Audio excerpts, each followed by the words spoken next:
ಪರೀಕ್ಷಾ ಪೇ ಚರ್ಚಾ ಕಾರ್ಯಕ್ರಮದಲ್ಲಿ ಮೊನ್ನೆ ಪ್ರಧಾನಿ ಮೋದಿ ವಿದ್ಯಾರ್ಥಿಗಳ ಜೊತೆಯಲ್ಲಿ ಸಂವಾದ ನಡೆಸಿದ್ರು. ಇವತ್ತಿನ ಎಪಿಸೋಡ್ನಲ್ಲಿ ದೀಪಿಕಾ ಪಡುಕೋಣೆ ಮಕ್ಕಳ ಜೊತೆಯಲ್ಲಿ ಸಂವಾದ ನಡೆಸಿದ್ದಾರೆ.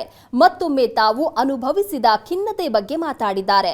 ಮುಂಬೈಗೆ ಬಂದು ನಟನೆ ಆರಂಭಿಸಿದ ಆರಂಭದಲ್ಲಿ ತಾನು ಯಾವ ರೀತಿಯ ಮಾನಸಿಕ ಒತ್ತಡವನ್ನ ಅನುಭವಿಸಿದ್ದೆ, ಅದರಿಂದ ಹೊರಗೆ ಬರಲಾರದೆ ಹೇಗೆ ಒದ್ದಾಡಿದ್ದೆ, ಜೀವವನ್ನೇ ಕಳೆದುಕೊಳ್ಳಲು ಯೋಚಿಸಿದ್ದೆ ಎಂಬುದರ ಬಗ್ಗೆಯೂ ದೀಪಿಕಾ ಮುಕ್ತವಾಗಿ ಮಾತನಾಡಿದ್ದಾರೆ. ಒಂದು ಸಮಯ ಹೇಗಿತ್ತು ಅಂದ್ರೆ, ನನಗೆ ಇನ್ನು ಬದುಕೋಕೆ ಇಷ್ಟ ಇಲ್ಲ, ನಾನು ಸಾಯ್ತೀನಿ ಅಂತ ನನ್ನ ತಾಯಿ ಬಳಿ ಹೇಳಿದ್ದೆ ಅಂತ ದೀಪಿಕಾ ಹೇಳ್ಕೊಂಡಿದ್ದಾರೆ.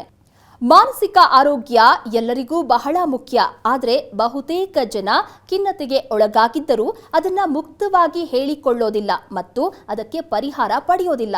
ಆದರೆ ಬಾಲಿವುಡ್ ನಟಿ ದೀಪಿಕಾ ಪಡುಕೋಣೆ ತಾನೂ ಕೂಡ ಮಾನಸಿಕ ಖಿನ್ನತೆಗೆ ಒಳಗಾಗಿದ್ದೆ ಅಂತ ಈ ಹಿಂದೆ ಕೂಡ ಹೇಳ್ಕೊಂಡಿದ್ರು. ಆ ಮೂಲಕ ಮಾನಸಿಕ ಆರೋಗ್ಯವನ್ನ ನಿರ್ಲಕ್ಷಿಸಬೇಡಿ ಎಂದು ಕರೆ ನೀಡಿದ್ರು.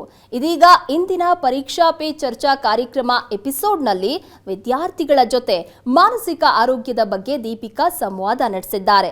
ದೇಹಕ್ಕೆ ಕಾಯಿಲೆ ಬರೋ ಹಾಗೆ ಮನಸ್ಸಿಗೂ ರೋಗ ಬರುತ್ತೆ. ಆದರೆ ಸರಿಯಾದ ಸಮಯಕ್ಕೆ ಸರಿಯಾದ ಟ್ರೀಟ್ಮೆಂಟ್ ತಗೊಂಡ್ರೆ ಖಂಡಿತ ಇದನ್ನ ಗುಣಪಡಿಸಿಕೊಳ್ಳಬಹುದು. ಇದನ್ನ ಬಾಲಿವುಡ್ ನಟಿ ದೀಪಿಕಾ ಪಡುಕೋಣೆ ಮುಕ್ತವಾಗಿ ಹೇಳ್ಕೊಂಡಿದ್ದಾರೆ. ವಿದ್ಯಾರ್ಥಿಗಳು ಪರೀಕ್ಷೆ ಸಂದರ್ಭ ಪ್ಯಾನಿಕ್ ಆಗದೆ ಎಕ್ಸಾಮ್ ಎದುರಿಸಿ ಅಂತ ಹೇಳಿದ್ದಾರೆ. ಜೊತೆಗೆ ಎಕ್ಸಾಮ್ನಲ್ಲಿ ಫೇಲ್ ಆದ್ರೂ ಕೂಡ ಪರವಾಗಿಲ್ಲ, ಅದೇ ಕೊನೆಯಲ್ಲ. ಛಲ, ದೃಢ ಸಂಕಲ್ಪ ಇದ್ರೆ ಜೀವನದಲ್ಲಿ ಖಂಡಿತ ಸಕ್ಸಸ್ ಕಾಣಬಹುದು. ವಿದ್ಯಾರ್ಥಿಗಳು ಯಾರು ಧೈರ್ಯ ಕೆಡಬೇಡಿ ಅಂತ ಹೇಳಿದ್ದಾರೆ.